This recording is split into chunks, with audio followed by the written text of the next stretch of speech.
사사기 18장 24절 말씀 먼저 찾겠습니다.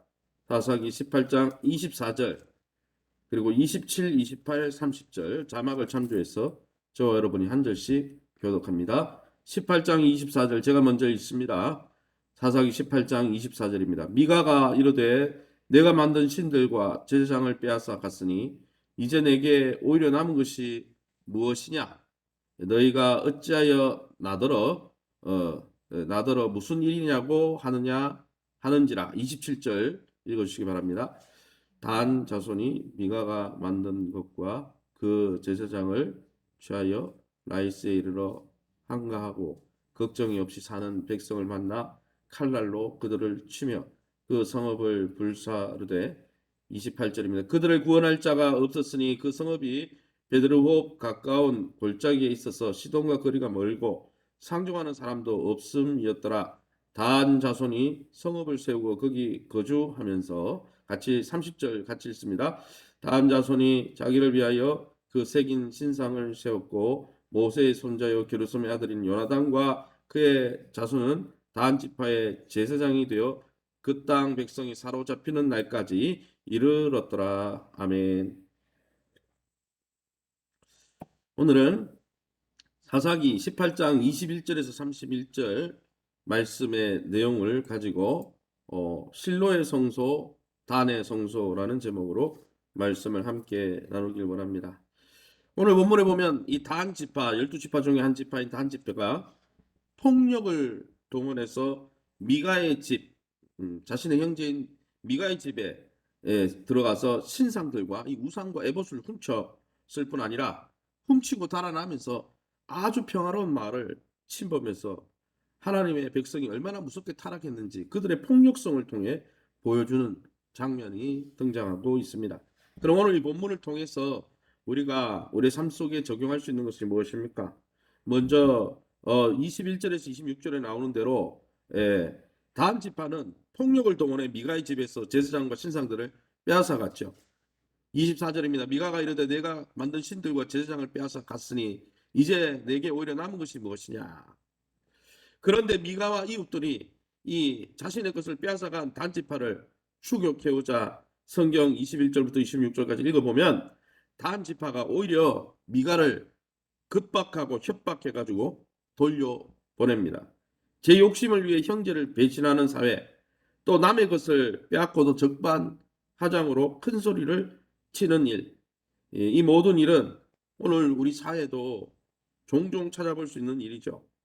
그러나 여러분, 우리가 믿는 예수님을 믿는 성도라면, 그리스도인이라면 주님을 따르기 위해서 어떻게 해야 될까요?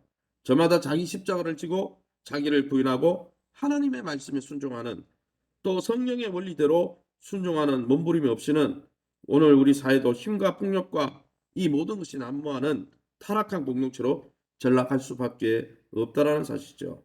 그러기 여러분, 저희가 주는 날마다 자신을 부인하고 주의 말씀에 순종하고 성령의 열매의 풍성이 맺음으로 힘과 폭력이 난무하는 이 세상 가운데 빛과 소금의 역할을 감당할 수 있기를 예수님 이름으로 축원합니다. 27절에서 29절을 말씀해 보시면 27절 말씀에 특별히 단 자손이 미가가 만든 것과 그 제사장을 취하여 그것을 뺏어갔죠. 라이스에 이르렀습니다. 라이스라는 마을에 이르렀는데 그 마을은 어떤 마을입니까? 27절에 한가하고 평화롭고 걱정이 없이 사는 고요한 백성을 만나서 어떻게 했습니까? 칼날로 그들을 치며 그 성읍을 불살랐다 그랬어요. 단 지파의 폭력성을 보여주는 것이죠. 단 지파는 미가의 우상을 빼앗은 것도 이상한 거지만 우상과 제사장을 빼앗은 것도 모자라서 무방비 상태로 아주 평화롭게 사는 라이스 백성들을 잔인하게 죽이며 철저히 멸망시켰습니다. 성경은 단 지파가 점령한 땅이 한가롭고 평화로운 마을이라는 것을 의도적으로 이 라이스 마을이 그냥 라이스에 들어가서 라이스 성읍을 불살랐다 이렇게 하면 되는데 그 마을이 한가롭고 걱정이 없는 백성이었다 이렇게 설명하면서 뭘 이야기합니까? 단 지파가 한 행위가 정당하지 못하다라는 것을 보여줍니다. 한가하고 평화로운 백성, 아무도 구원해 줄 수 없는 아주 정말 고립된 지역에 낙도 오지와 같은 아주 고요한 마을을 무참히 공격한 것은 하나님의 거룩한 백성이 할 일은 아닌 것이죠. 단지파는 하나님의 지시와 인도를 받기보다는 힘과 또 돈의 논리로 정말 자신의 삶을 취하고 있었다는 거예요. 자기가 필요하다면 형제 것도 훔치고 제사장도 훔치고 또 한가로이 사는 백성도 다 죽여가지고 훔치는 이 세상의 방식이죠. 사랑하는 성도 여러분, 하나님을 믿는 우리의 삶의 방식은 어떻습니까? 세상의 힘과 여러분 물질의 돈의 논리로 쫓아가고 있습니까? 아니면 철저하게 하나님의 말씀의 논리로 성령의 인도를 받고 있습니까? 저와 여러분은 시냇가에 심은 나무처럼 하나님의 말씀을 주야로 묵상하면서 하나님의 말씀을 삶의 가장 중요한 기준으로 삼고 주님의 기쁨이 되는 저와 여러분 다 될 수 있기를 예수님의 이름으로 축원합니다. 계속해서 마지막으로 30절에서 31절 말씀에 보니까 뭐라고 되어 있습니까? 특별히 30절을 제가 읽어보겠습니다. 이렇게 되어 있죠. 30절 말씀에 단 자손이 자기를 위하여 그 새긴 신상을 세웠고 훔쳐간 거죠. 제사장은 누구였냐? 모세의 손자 게르솜의 아들인 요나단과 그의 자손은 단 지파의 제사장이 되어 그 땅 백성이 사로잡히는 날까지 이르렀더라. 야, 굉장하네요. 미가 집에서 훔쳐간 우상을 신상으로 세워놓고 또 거기에 제사장이 누구냐? 모세의 손자예요.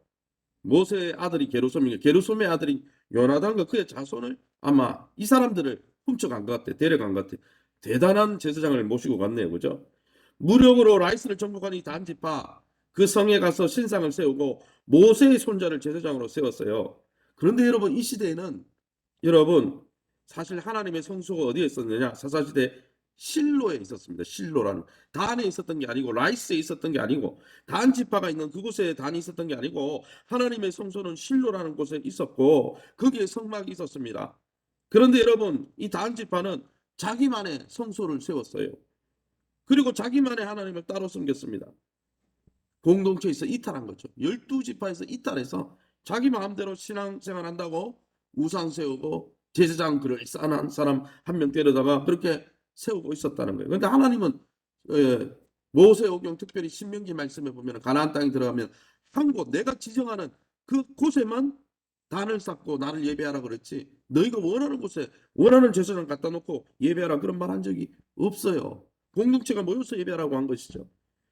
겉으로는 하나님을 그럴싸하게 섬기는 모습을 단 지파가 취했지만은 그들이 섬긴 신상은 미가가 은으로 부어 만든 우상이었습니다. 여러분 하나님 섬긴 게 아니에요. 우상을 섬긴 거예요. 아무리 그럴듯한 신상이 있고 위대한 여러분 모세의 가문에서 제사장을 데리고 왔을지라도 그들의 마음이 하나님께 돌아가지 않는 한 하나님이 원하는 대로 예배하지 않는 한 그들은 어떻게 된다는 거예요. 30절 하반절에 뭐라고 되어 있습니까?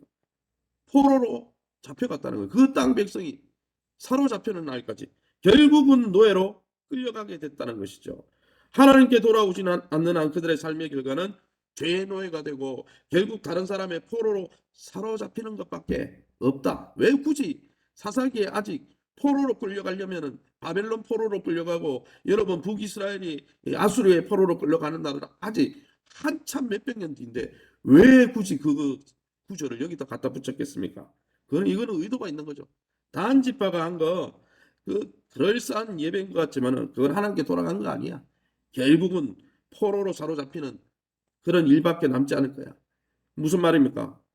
그럴싸한 껍데기, 경건의 모양만 갖추지 말고 경건의 모양, 내용, 마음과 뜻과 정성과 힘을 다해 하나님께 돌아와서 하나님을 사랑하는 자리로 돌아오라는 거예요. 예배의 내용, 하나님께 회개하고 돌아와서 하나님의 음성에 귀를 기울이고 하나님의 말씀에 순종하는 진짜 예배를 회복하라는 거예요. 그렇지 않으면 어떻습니까?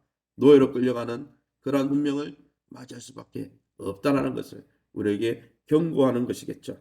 아무쪼록 저와 여러분은 경건의 모양을 자랑하는 이 시대에 모든 껍데기를 세상에는 외모를 자랑하고 껍데기를 자랑하죠. 포장지를 자랑하죠. 그러나 하나님은 우리의 중심을 보십니다. 경건의 모양이 아니라 경건의 내용. 하나님을 뜨겁게 사랑하고 이웃을 뜨겁게 사랑하며 주님 주신 말씀에 귀를 기울이고 순종하는 하나님의 참 백성으로 새로워지는 저와 여러분 다 될 수 있기를. 그래서 하나님의 마음을 시원케 되는 시냇가에 심은 나무 같은 형통한 인생 되시기를 예수님 이름으로 축원합니다. 시간에 우리 합심해서 기도할 때 하나님의 거룩한 백성답게 하나님의 공의와 사랑을 드러내는 거룩한 삶을 회복하게 하시고 우리가 껍데기를 자랑하는 신앙이 아니라 진짜 하나님을 사랑하고 하나님 음성에 귀를 기울이는 참 신앙을 마지막 시대에 회복할 수 있게 해달라고 우리의 공예배가 이 코로나 어려움 속에 회복되게 하시고 성도의 삶이 회복되게 도와달라고 특별히 22년 교회 사역과 일꾼들을 세우는 가운데 있는데 하나님이 기뻐하시는 하나님의 뜻대로 온전히 세워주시고 인도해달라고 우리 합심해서 통성으로 기도합니다. 주여 하나님 아버지 네 감사합니다. 오늘 말씀 또 실로의 성소가 있었지만 자신들만의 단의 성소를 세우고 라이스의 성소를 세우고 하나님 그럴싸한 경건의 모양만 갖추고 하나님을 닮아 있지도 않고 하나님의 성품을 닮아 온유와 사랑을 실천한 자가 아니라 폭력을 드러내며 남의 것을 빼앗아 취하는 그러한 어려운 아버지 모습을 보았습니다. 하나님 우리도 경건의 모양을 자랑하는 자가 아니라 하나님 예배를 드리고 있다는 예배 형식이 자랑하는 자가 아니라 우리가 하나님 우리의 속사람과 그 사람이 날마다 성령 안에서 사랑과 희락과 화평과 오래 참음과 양성과 온유와 충성과 절제를 쫓아가며 주의 말씀에 귀를 기울이고 주의 말씀 우리의 삶의 잣대로 삼는 참으로 하나님을 기쁘시게 하는 정말 경건의 내용이 있고 능력을 회복한 귀한 성도로 살아가기에 부족함이 없도록 주님 우리를 오늘도 성령으로 충만케 하시고 주의 보혈로 새롭게 하여 주셔서 주님의 뜻 안에서 하나님의 마음을 시원케 되는 믿음의 백성들 될 수 있도록 축복하여 주시옵소서. 특별히 교회 공예배가 회복되어지게 도와주시고 하나님 우리 성도들의 삶이 회복될 수 있도록 긍휼을 여겨 주시기 바랍니다. 2020년에는 교회 사역을 준비하며 하나님 우리 성도들이 12월 한 달 자신의 삶을 돌아보고 2020년들을 설계할 때 하나님의 음성을 듣고 하나님의 뜻을 받들어 자신의 인생을 설계하게 도와주시고 동일하게 우리 교회 공동체가 하나님의 사람을 세우고 하나님의 뜻을 받들어 목회 계획을 잘 세워갈 수 있도록 주님 은혜를 베풀어 주시고 하나님의 한마음 한뜻으로 달려갈 수 있도록 은총도 하여 주옵소서. 이 새벽에 주의 보좌 앞에 나와 엎드린 귀한 성도들 하나님 믿음을 더하시고 주님 주실 때까지 하나님의 은혜를 갈망하며 갈구하다가 정말 심령이 가난하여 주를 바라보는 자들에게 천국을 소유케 하시는 주님께서 친히 오늘 하나님이 다스리시고 하나님이 임재하시고 하나님이 먹이시고 입히시고 돌보시는 천국을 경험하는 복된 하루가 될 수 있도록 축복해 주시옵소서. 모든 영광 하나님께 돌려드리며 예수 이름으로 기도합니다. 아멘. 하늘에 계신 우리 아버지여 이름이 거룩히 여김을 받으시오며 나라의 마옵시며 뜻이 하늘에서 이룬것 같이 땅에서도 이루어지이다. 오늘날 우리에게 일용할 양식을 주옵시고 우리가 우리에게 죄진 자를 사하여 준 것 같이 우리 죄를 사하여 주옵시고 우리를 시험에 들게 하지 마옵시고 다만 악에서 구하옵소서. 대개 나라와 군사 영광이 아버지께 영원히 있사옵나이다. 아멘. 오늘 위해서 기도해 주실 때 교회가 12월 한 달 또 2022년을 설계하고 있습니다. 위해서 기도해 주시고 우리 환우들을 위해서 기도하시고 또 오늘 뭐 이렇게 교회가 또 작은 공사가 있는데 또 공사가 안전하게 잘 이루어질 수 있도록 여러분 기도해 주시기 바랍니다. 교회를 위해서 여러분 자신을 위해서 자유롭게 기도하시고 돌아가시기 바랍니다.